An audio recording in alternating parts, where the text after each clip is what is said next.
Hello everyone and welcome to the webinar. We may have a few people joining us as we go along, and I'll try and bring them in as we do. So today, two of us will be presenting from the Student Engagement Partnership.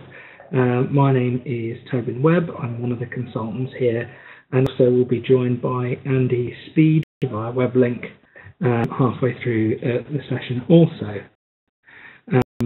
We'll sort of swap over and do the second half of the session. Now, hopefully everyone can see the slides. We should have the first slide up, which says "Welcome to today's webinar." We'll begin at 2, and I'll just start moving through that. Start off with a bit of sort of housekeeping. So I think everyone's audio is working, and you're muted because I can't hear any feedback, which is great. Everyone's done their green tick, so you all know you're here. So we want to get the most out of today's webinar, so if you can possibly do for the next 45 minutes to an hour, turn off all programs in the background, or pop your phone on silent and fully concentrate. The webinar is recorded, it can be viewed at a later date, and we'll provide the presentation PowerPoint as well so that you can refer back to it. So today's webinar is focusing on engagement, sort of conceptually, what are the meanings, what the rationale are for it, and also talking about the particular focusing on the issues around belonging, which Andy will be talking about in the second half. A little slide showing about the chat function. Yes, it does say there, send to all participants, but as I mentioned earlier, if you can't, I will just monitor the chat box and keep talking that back to you as we go along. So, the first half of this session, we'll be looking at the concept of student engagement, talking about some of the different meanings of the term student engagement, purposes, and the sort of principles that underpin what engagement is, sort of finally. Looking at the different reasons why this has come about as an issue within the further education sector in the last few years, where people are coming from, what they mean by it, and as practitioners. So firstly, considering student engagement as a sort of national agenda. So there are a lot of work on student engagement, particularly in the context of learning and teaching, but also a focus on student voice, in particular around course reps, quality assurance, students sitting on decision-making bodies, for example. Concept of student engagement practice isn't new, but student engagement as a policy priority is relatively recent and something that's really happened in the last 5 years or less. So, sort of beyond the concept of student engagement as a set of systems, actually describing it, as I've tried to in this session, as a sort of concept. For example, talking about student engagement as the potential of individuals to influence their environment is something you may here. There are a lot of problems, however, that we've found with it. With this sort of as a new and emerging term in higher education sector. And one of the things that sort of demonstrates that student engagement as a sort of national policy agenda is our own existence, the creation of the Student Engagement Partnership. And I thought a good place to start is with our join us, welcome. Hope you can hear and see us. We'll just power on now.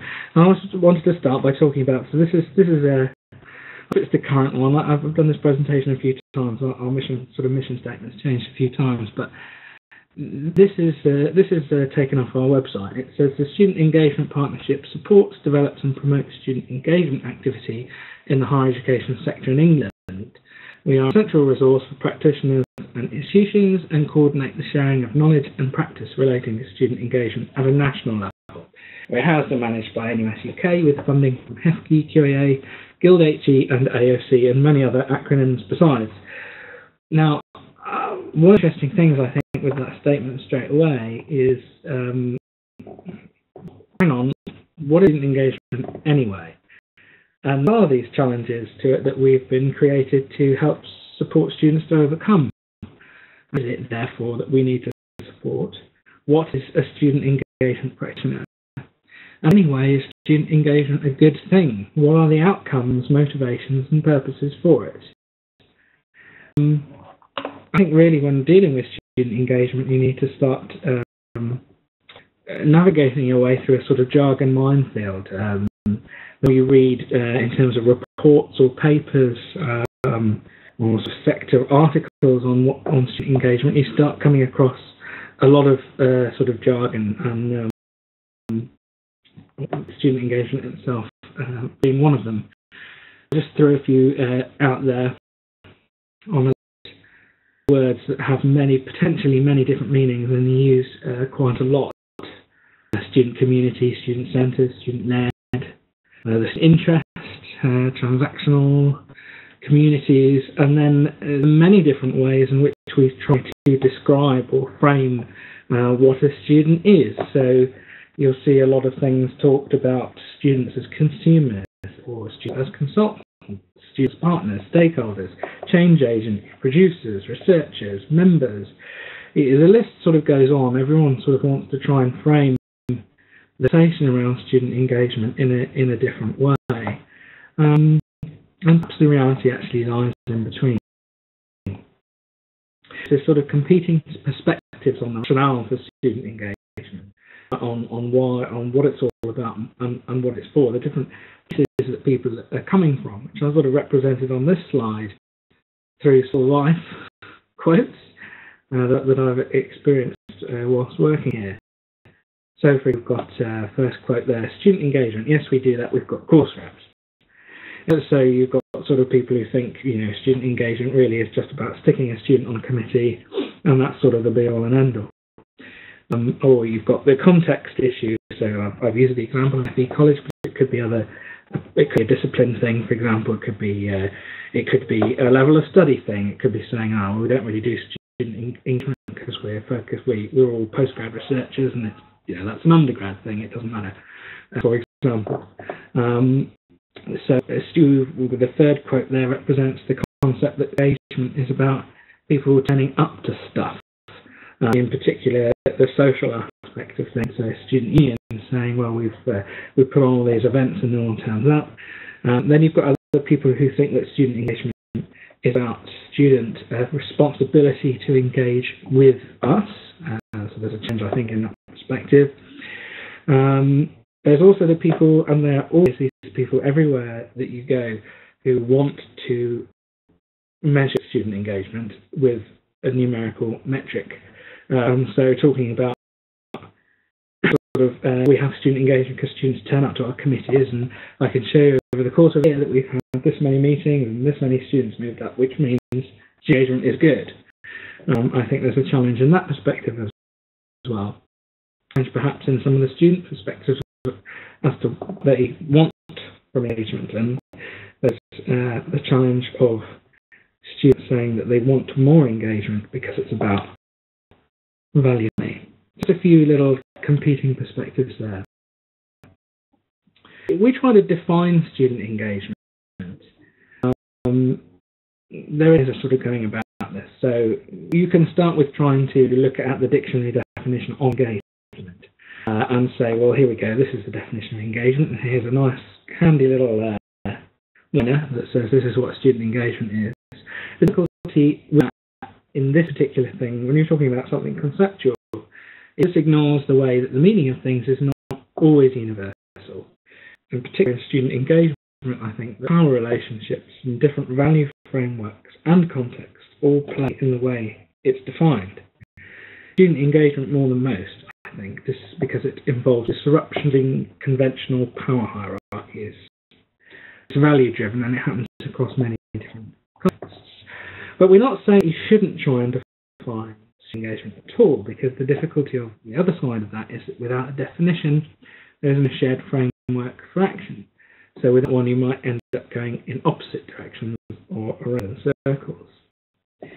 And so finding what student engagement means to your institution, to your student union, to your students, and understanding where in your context is sort of one of the main things I'll talk about for the rest of this session. But just in case, Sleep, I'll quickly ask you to interact for a moment. So pop in the chat box. And a question. Is a shared understanding of the term student engagement at your institution? Just A for yes, B for no, or C for not sure. And I'll relay back to the group where people have voted.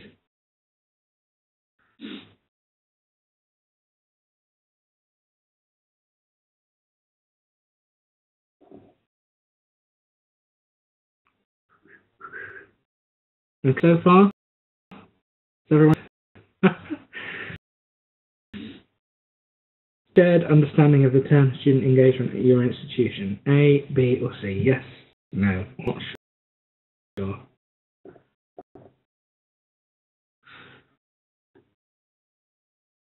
2, 3, 4.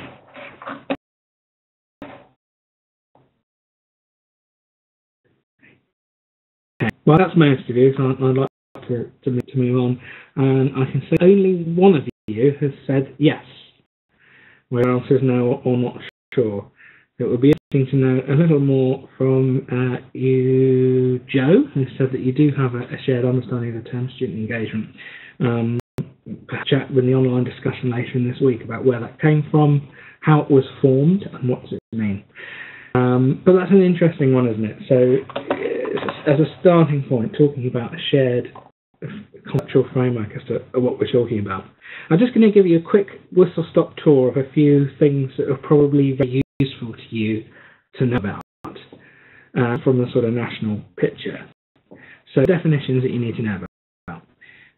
First of all, this is one. What is measured by student engagement surveys? So it's worth knowing that there are student engagement surveys out there. It may be that your institution only uses NSS or but there are some surveys that have been formed that are specifically looking at student engagement, which in this country, the main one being the UK Engagement Survey, which is run by the Higher Education Academy. And it might be seeing if your institution is using that. There's a lot of institutions as well that were very much framing student engagement as something around retention that very much relates to belonging, which Andy will be talking about in the second half of the session.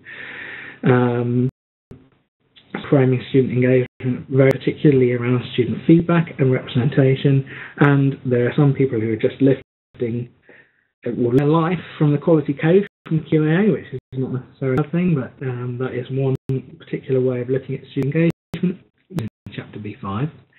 And of course there is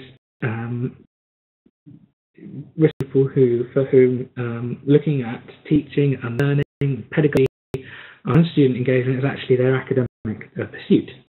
And so they have also looked at student engagement from an academic perspective, and they're very much worth looking at. So yeah, student engagement surveys, as I've mentioned. The NESE is the National Survey of Student Engagement, which is an American survey, and it's been going for many years. And there's an attempt in the UK to create a UK version written by the Higher Education Academy, and as I said earlier, that's worth looking up and looking at, understanding, and perhaps seeing if your institution is using it. So here are the measures for your information from the UK Engagement Survey. So what they're trying to look at in that survey. So it's a lot more than just student satisfaction that you can assess. Here we have around higher order learning, collaborative learning, academic integration, course challenge, reflective and integrative learning, engagement with research, formulating and exploring questions, skills development, and time spent on activities. It is a very interesting concept, that survey. Engagement for retention. It may your institution either mainly focuses on this, or you will pretty much very often find your institution in some way be looking at retention is a very big issue. Whether they've linked retention to student engagement or not is another matter. But the way in here is via Professor Liz Thomas's piece of work with the Paul Hamlin Foundation from a few years ago called What Works. We mentioned that. Andy will go into that in more detail later, but there in particular, they're talking about student engagement in terms of belonging to an academic community. So talking about peer-to-peer interactions, student-tutor interactions, knowledge, confidence and identity as learners, and the higher education experience relevant to their interests and future goals. And that is a very interesting piece of work indeed. Looking at student engagement through the sort of lens of student feedback and representation is one that we're probably most accustomed to in the student union movement, and certainly NUS it started from this perspective. Along the right hand side of the slide there is something from the Manual for Partnership, which is now, so time flies. Recognise that diagram of sort of a student engagement ladder, although I'm not quite sure why it goes down rather than up. But anyway, sort of starting at the top and going to the bottom, of sort of talking about student engagement as a process about the role of the student in terms of decisions within institutions. So starting at a point where we're talking about just consulting students is a very basic form of student engagement, and it's about bringing the role of students within their community up through being more involved, actually being genuinely participants, and actual collaboration and partnership. So the sort of framing of student engagement in the last few years has been very much about empower students to be partners in the learning experience, another experience of decision making at the institution. The other, of course, is the UK Quality Code, which has a chapter about student engagement. And then they give an expectation. So it's something that they are looking for when they do a review. And our expectation is that higher education providers take steps to engage all students individually, collectively, as partners in the assurance and enhancement of their educational experience. Okay, they're also now moving on to a couple of the academics who look at student engagement. Ricky Chower in particular, for the Higher Education Academy in 2010, conducted a review. And up with this, student engagement is concerned with the interaction between the time, effort, and other relevant resources invested with students and their institutions intended to optimise the student experience, enhance the learning outcomes and development of students at the performance and reputation of the institution. So there's quite a lot locked up in that statement, I think. But in a slightly different vein, CAHU in 2013, a conceptual framework of student engagement, and in particular here looking at, I think goes back to the belonging thing as well, talking about it as a socio-cultural perspective, sort of saying that about this is still talking about students as actors within their community and what that does for the community, and in terms of their own behaviour, how that brings about positive, it's sort of a positive virtuous circle of student engagement bringing about positive behaviours and having a positive impact on your community. Of student engagement being used as a model for describing practice is something that's going to be published by our outgoing head of TSET, Dr. W. Bitty, and there you see the sort of Venn diagram there, looking at how engagement is sort of exists in these three spheres, and they interact and overlap, and so they're sort of talking there about again, and this is a sort of common theme actually amongst things that have been written the last couple of years, that it's about the formation of communities, and that within that is this sort of positive behaviours around engagement with learning that occurs from that. In a bit of my half of the session now, I wanted to talk about the principled approach, which I'll come back to in a second. The principled approach is a bit of a joke, and that the student engagement principles that we've written over the last year, we're sort of bringing on now as a means of helping and supporting institutions to think about all of these issues. And so a quote from that document is here. The principles are not intended to define student engagement and partnership. In fact, we deliberately didn't want to, but rather to draw out the dimensions that constitute and the principles which underpin student engagement, partnership, and in that document, categories that student engagement practices exist within the sphere of learning and teaching, quality assurance enhancement, and decision-making, governance, and strategy. I'll come back to those three in a minute. Have a think where your heart lies about student engagement, what it is, what it means to you, and that's something you could reflect on. And when you get these slides, by all means, you can use these interesting little tool. It's about, as a group, what we're actually talking about. So there on the right-hand side, you can print this slide out and cut it out if you like. There are 14 examples of things or practice, and you sort of come together as a group, consider those 14 things, and debate whether they are or aren't student engagements, just to sort of start getting people's minds running and working about how complex this actually is, and the need for having that group understanding of what it is you're talking about to build a framework for action around student engagement. So there's a thing in there that you can bring out and debate with your colleagues as to whether these do represent student engagement or not. An interesting activity. I've done it a few times with different people, and it really does get people talking. One for you to take away.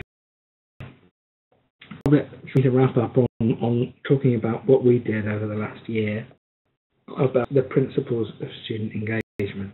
So, as I've already said, student engagement and partnership, or student in particular, are simultaneously terms that are used in regulatory, conceptual and academic, or practical and strategic contexts. So whether that's the academic that I was talking about a moment ago, or Chapter B5 of the Quality Code, or whether it's around your institution or student union putting together sort of framework or strategy with the word student engagement at the top. We never put those things side by side, find that they're saying different things. So currently student engagement partnership is being looked at lenses, and different networks and national bodies are supporting, promoting different approaches, perspectives, priorities, and motivations. And earlier on, the Trowler review from 2010, one thing said there, which I very much still agree with, is many articles, conference papers, and chapters on student engagement not actually contain an explicit definition of engagement, making the erroneous assumption that the understanding is a shared universal one. What we did was take that review as read, and then conduct our own one, which looked at literature the last 4 years. It was particularly interesting because as part of this, it's a period of time where student engagement has become, well, for want of a better phrase, a buzzword in the higher education sector. There's been more money around it, there's been more activity, jobs have appeared, and work has appeared under this umbrella term, student engagement. And the published especially from non-academic sources, so things like QAA reports or committee reports or things like that, exploded over that time period. So we conducted a literature review of all of this, to gather some sort of understanding, and then we sort of took it on the road over and face-to-face events. 6 months and try and formulate people's understanding where in the sector. And so we said that rather than defining student engagement, we've drawn out the dimensions that constitute and the principles that underpin it, We talked and said that students, and in fact all people in universities and institutions, act members of the community within the higher education provider, and within any given community there is a pervading culture. And sort of separated out the terms student engagement and partnership, and said that partnership is about the culture of the community within the higher education provider, and student engagement rather is this sort of set of principles that underpin and create that culture, under the culture, and not necessarily create. So partnership is about students and staff working together to improve education, more than the sum of its parts. So it is a case of taking our test balls and making them happen, and suddenly partnership appears. But it's, as I say, more about the culture plays within the higher education community. So I'll briefly go over what those principles were, what we wrote down. And so in the first section, quality assurance and enhancement processes. The two were students are supported to fully engage in internal quality processes, and students affect change in a continual process of enhancement. The second section was on learning and teaching. Students are active members of their learning community. Students engage in setting the direction of their learning. Students engage in curricular content design, delivery and organisation. And students engage in the enhancement of teaching feedback and assessment practices. And students engage in with learning. Cool. So I sort of peppered this with a few examples of practice that are drawn out from those principles. So just going again with your A, B's and C's in the chat box. Do you have student-led teaching awards at your institution? I see.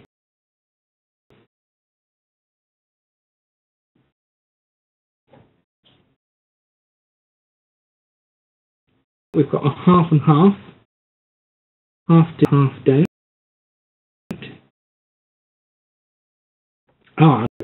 That's on that only. Okay, so for example, I think is an example of a really interesting student engagement piece of practice. Not always necessarily defined as such, but looking in that those phrases around teaching and learning, that I think is a good example. Another interesting example are student staff conferences, etc., considered to be part of the continuing professional development of staff at the institution. So sort of talking about, well, A, whether they exist, or B, whether they're actually sort of considered to be core or sort of fringe activity, really. So I'm not sure about. And it's one I would recommend finding out and talking to academic staff about, because certainly the student union's role in the student staff learning and teaching conferences is an important one to think about where you can influence there. But also talking about whether, again, when we're talking about the culture within the institution, if this sort of thing, enhancing learning and teaching through student involvement in these sorts of practices being a core activity is a sure sort of sign. It's something about the culture of the student engagement at the institution. The other section here was about quality assurance enhancement, which I think I've accidentally put that slide in twice, haven't I? So I see what's happened here. That's why the numbers were out of order. So quality assurance enhancement processes, these two. So students are supported to fully engage in internal quality processes. Students effect change in a continual process of enhancement. So students are supported to fully engage in committee structures at my institution. What's your feel there?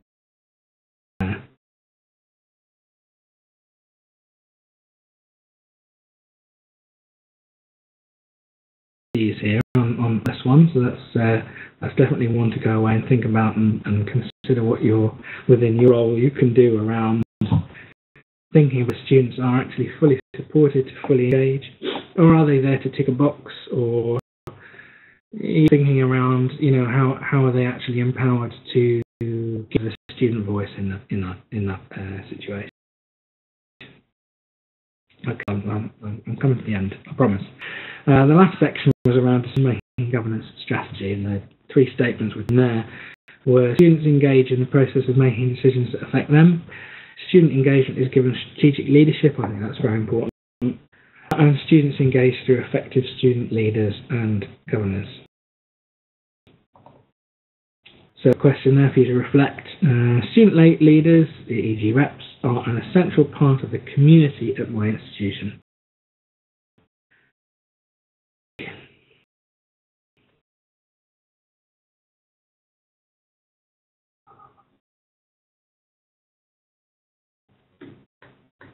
That's not yet. Or another person says, but they will be. So if you haven't, we've got a few A's and we've got a few hope to be A's, which is great. Those of you who said A, I definitely recommend just checking. Impact is being made by student leaders. And also always beware the dreaded lip service. Many institutions will ensure that their student leaders are sitting on the highest governing bodies, but don't necessarily have the same strength of voice as other members of that body. Can be pitfall. So I think there are lots of challenges here. And I've just reached 30 minutes, so I'll have to hand over to Andy in a moment. Firstly, you'll get these slides, and you can take those 10 points. And an interesting exercise to do those is to sort of write them down, think about what practice at your institution might be exemplified by that statement, and start critiquing that and thinking about where the gaps are, and what does it mean, and is the student voice there as strong as it could be, and is it happening within a culture of partnerships? It's a sort of a useful tool for you to be reflective about your own institution practices. There are challenges as well to consider, and here are just a few that I've listed. So engaging the less engaged and hard to reach student groups. Addressing power imbalances between staff and students. Very important when talking about student reps as being one voice. A committee of potentially 20 academics and administrators. Applying and adapting student engagement models across diverse contexts. So there's always people who will say that student engagement is very important. We need, to take the easiest example, student reps, and it works like this, and every department will have the same, and very often you'll find that actually doesn't work. Understanding and influencing institutional change is very important. Understanding the culture of your own institution and how decisions are made. Understanding industry practice and working with awarding bodies is important. We need more high quality local and national training. So are all things that came through from our sort of road, if you like, people telling us what their challenges were. As I mentioned, avoiding tick box exercises, rep systems.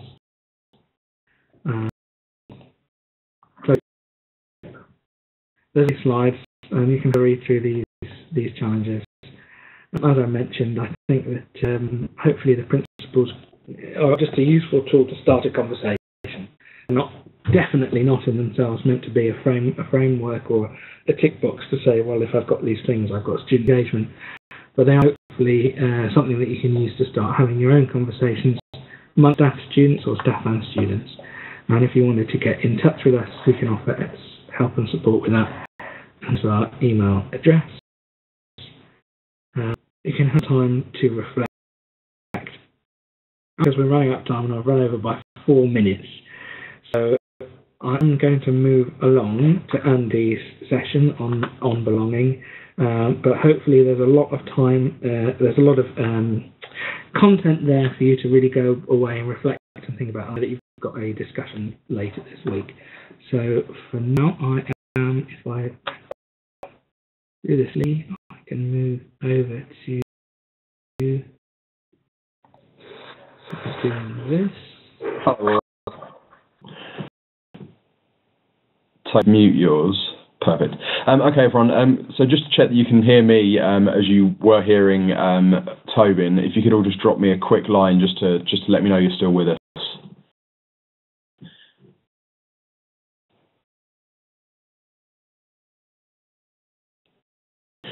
Got them. through. Okay, so I'm going to try and shift this along a little bit to catch up on time. I've also, just to let you know, this was an hour-long workshop that we ran previously, so we've already squeezed quite a lot in here. So I'm gonna jump through some things that I think we can just sort of skip through.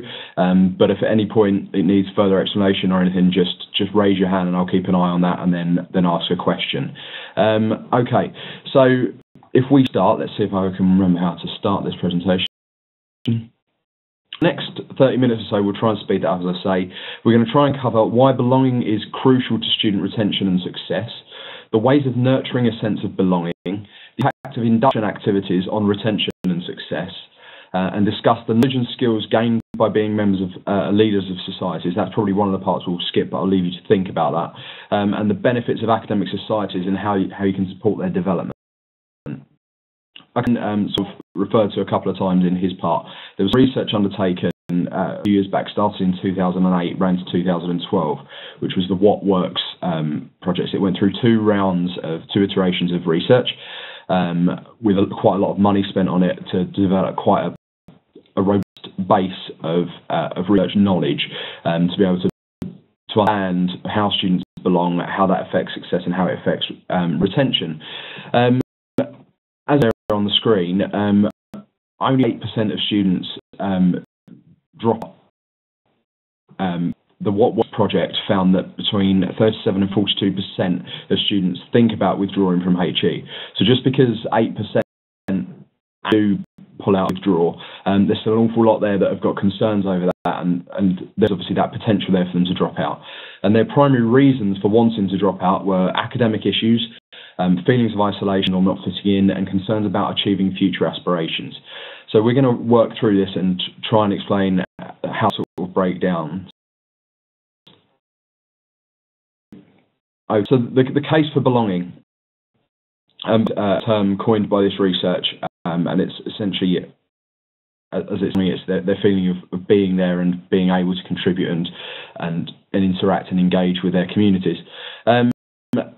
In strong sense of belonging as a result of engagement most effectively nurtured through mainstream activities with overt academic purposes of students participate in. So the research found that no matter age our students, the best way of doing it is when there's some link back to academia. So be that in their course, be that in the support they receive, be that through their society, anything like that, all of the social aspects, as long as there's still some link to their academia or some reason for being at university as opposed to just being a part of an external body or staying on let's say they take up some extracurricular activity and they receive their social aspects through that. The fact it links back to their academia and that's their main purpose for being at a university or a provider of education. That's kind of the main tie back to it. That's the key message came out of the piece of research. So nurture belonging. We have to support peer relations. We have to create meaningful interactions between staff and students. We need to develop knowledge, confidence, and identity to be a successful HE learner, to make sure they understand what that success looks like, and a higher education experience that is relevant to the interest and future goals. So very few students, I would argue now, are going to university purely to socialise and to make friends. Ultimately, they've got other goals out the back of that. And we need to make sure that their experiences are linking back to that, which goes back to the idea of it needing to be linked with their academia in some way or another. Suction now. Three elements were brought out of this about what good work through action. So the idea of socialization, the formation of friendship groups, which provide a support network and promote social integration. Informing expectations of higher education and helping students to be effective learners by developing their confidence and their academic skills, and developing relationships with members of staff, allowing students to approach them subsequently when they need to. Now, our first little bit of participant interaction here from you. On this scale, if you just think about the last three things, I'll scroll back to it in a second for you again. The last three things that we talked about, your induction activities that you host within your unions that you're involved with or your institutions, where would you sit on this scale? So if you give me three numbers for each of the points, so if I ask you to rate where you would sit in terms of point A there, in B, and then in point C, so in your typing box, if you can just give me three numbers of where you would sit in that scale. So A equals 3, B equals 2, C equals 10, for example. So if you can all just quickly pop in your box for me, and then I will sum it up and give you some of the scores.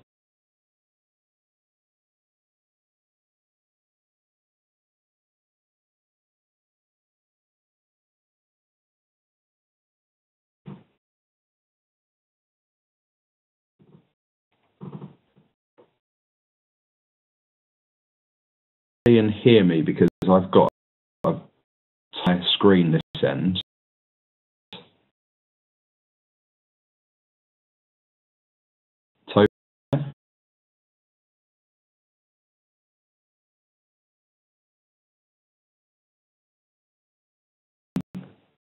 It's just my end that's playing up, but you can all hear me, so that's fine. Okay.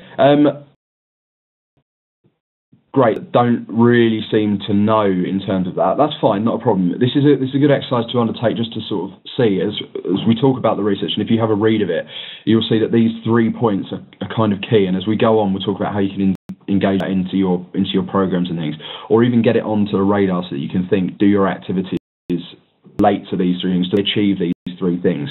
We often talk about the purpose of activities and things like that. Well, now this research has identified that our induction should ideally be creating these 3 things, and how well we achieve that can impact on the belonging and where students feel like they engage with their communities properly or not. So what do we mean by student voice? Tobin covered this briefly, but I'll cover it again. So student engagement in learning, individual autonomous learners, a connected learning cohort, the relationships between staff and students, enhancements of activities that allow students to affect change and produce new ways of thinking about education, and students' unions, allowing students to organise around issues they care about and develop independently. I think I've lost someone again, or I've lost me again. I've got another egg timer. I'll carry on, Tobin, if you can just pop me a message if you can't hear me. So the voice part comes into the idea of them being able to engage in their communities and to feed into that. And we've obviously talked about the fact that actions need to engage in some way in their academia and into that sphere of work within their institutions. So the idea of the student voice is ways of doing that. It's ways of engaging them in that process to engage with that academic sphere. So this way we'd normally go into a bit of a group discussion here and talk about things. We can't do that because our chat box isn't working. So instead, just with yourselves, have a think about this, and I'll talk you through it rather instead. So we need to start thinking about, in terms of who we engage with in our activity, our groups of activities, so our societies, our clubs, all of that, all the areas where they engage on a social level with us. Society or sports members in general, what an experience will they gain from being a part of these societies and clubs that aids their sense of belonging, that aids their engagement in their learning and academic experiences, their ability to enhance their learning environment and their future when they leave your institution? And then what elevated level of skills and experiences do the society leaders get there? Do they get an enhanced sense of belonging or an enhanced sense of engagement and in their ability to contribute to their academic experience, their ability to enhance their learning environment or their future when they leave your institutions? So as society leaders often take on these roles, and they can take them on for a number of different reasons. You'll have a better understanding of students as to why your students take them on, be it for CV purposes and career benefits, which obviously links quite closely to point D, or whether or not it's because they've just got nothing else to do and it's just to make friends, then it links to point A there. I think an interesting question we ask ourselves here, especially with our society members, is do they receive points B and C through their academic committees and through their activities? Do they feel like they can engage with their learning and their academic experience through them? Do they have the ability to enhance their learning environment through them? Do that? And if they don't, should they be, or could they be? Because as we've already said, the idea of belonging links back to their academic areas of interest. So could they do that? In fact, just a quick one, just here. If you can just give me a tick or a hand up, just if you have academic societies currently or not. So if you click the hands up button next to the tick icon. If you have societies, I'm ticking it, or we don't have any. Okay, but that's not a problem. But to be thinking about that, which is the next section we're going to talk about. So the purpose of academic societies, NUS's success in the student market report revealed there's an increasing appetite for culture-related societies, which leads back to this what works in saying that students feel that's where they belong. If they feel like they belong in their academia, they feel like they belong at their institution.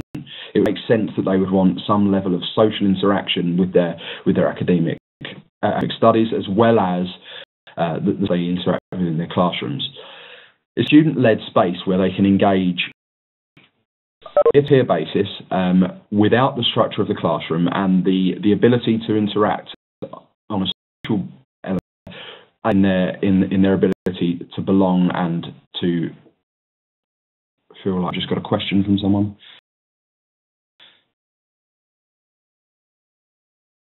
Oh, we have a question. Someone's struggling to hear. Hang on a second, everyone.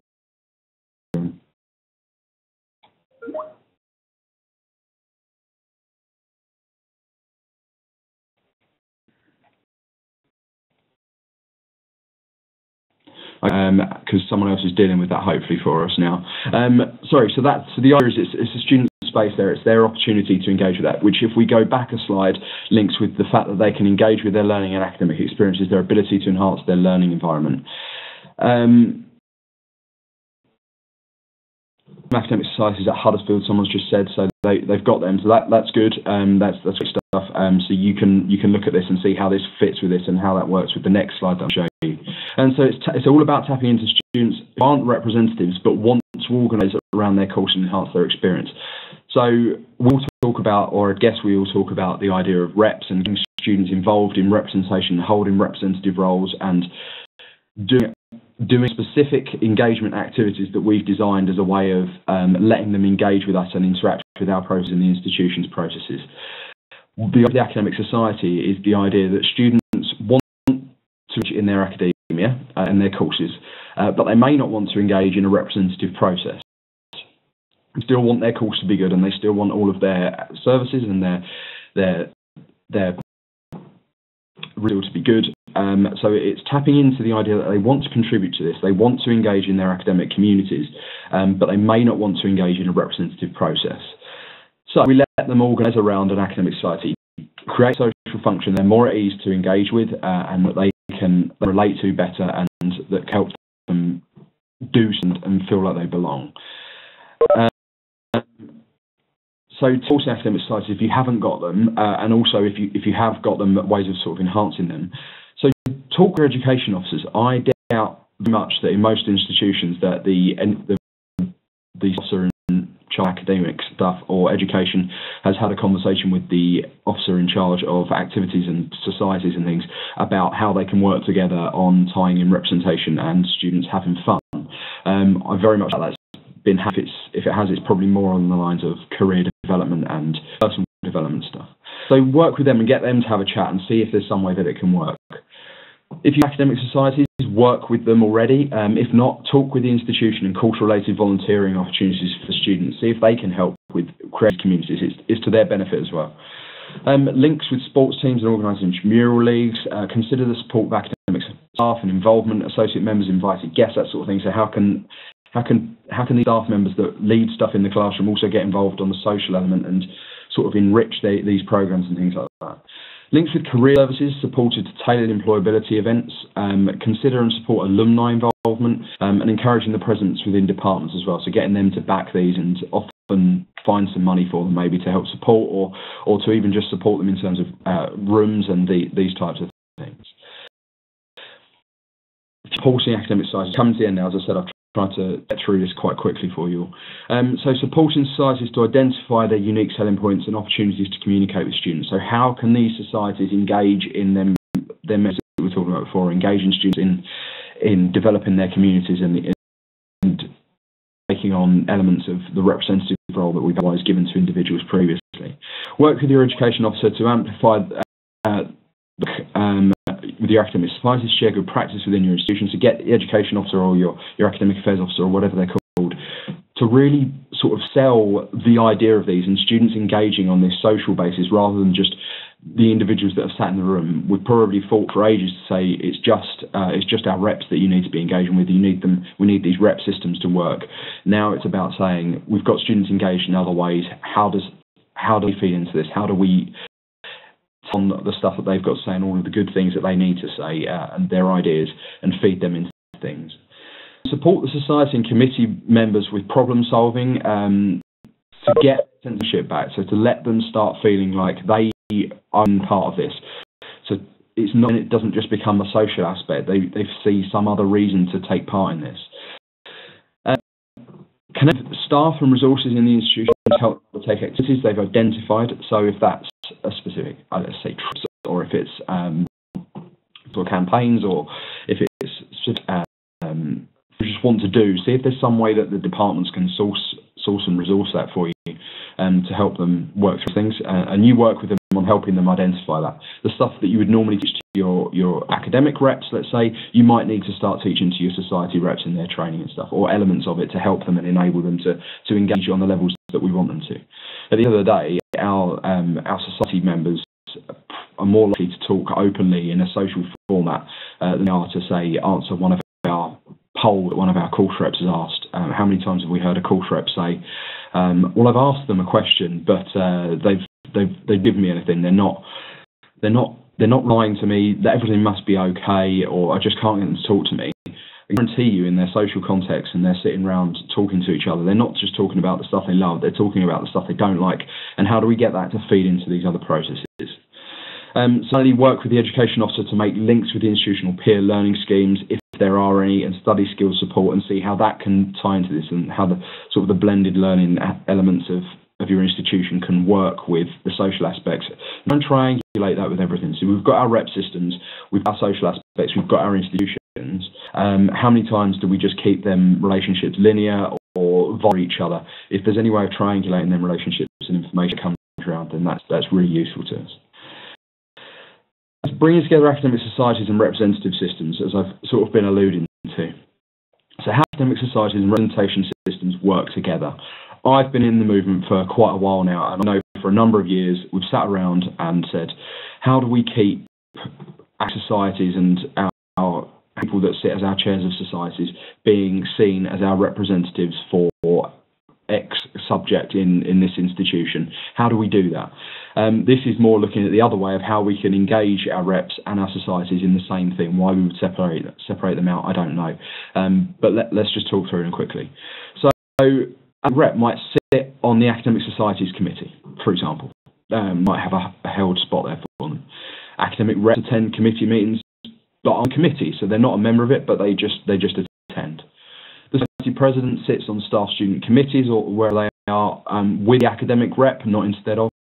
The academic rep attends society socials, so they just interact with them on the social level and just use it as a forum and a tool to get access to the information that's there. Academic reps and society committee meet regularly to discuss issues and plan joint action, so about the partnership working there between the representatives and the social aspect. And the academic rep and the society are working together on specific campaigns, if you've got specific ones that are big priority campaigns within your institutions, and bring together reps and society committees to joint events or training sessions. So when you run your rep training or you run your society training, do you run them on separate days? Can you run them at the same time? Are there certain sessions that would be beneficial for each other to listen to? How can you tie that in together? That's up to you to sort of have a think about.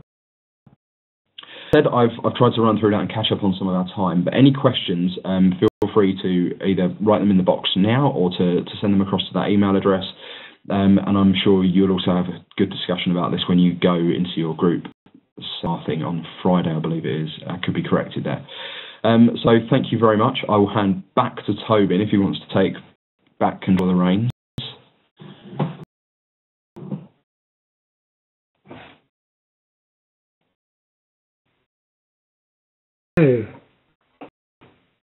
Yeah, it was fantastic, and we're all on time, which is great. You don't have any more slides or anything. If there are any questions now that you'd like before we appear, you can pop them in the and I can group. Has anyone got any questions you'd like to ask? Anything you'd like to discuss? Other than that, of course, we can discussion on another day, which will be hosted by one of my colleagues.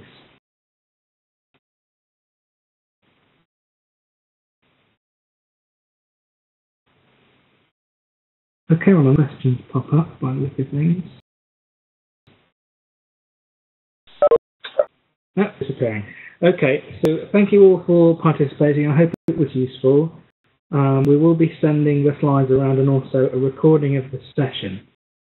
Appreciate a couple of you have had some either unable to attend due to timing issues or technical issues, and you will be able to see the whole presentation as a recording, and we'll get that turned around as soon as possible. If that's everything, then I'll leave it to say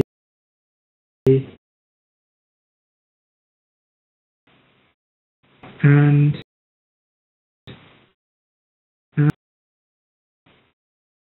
if that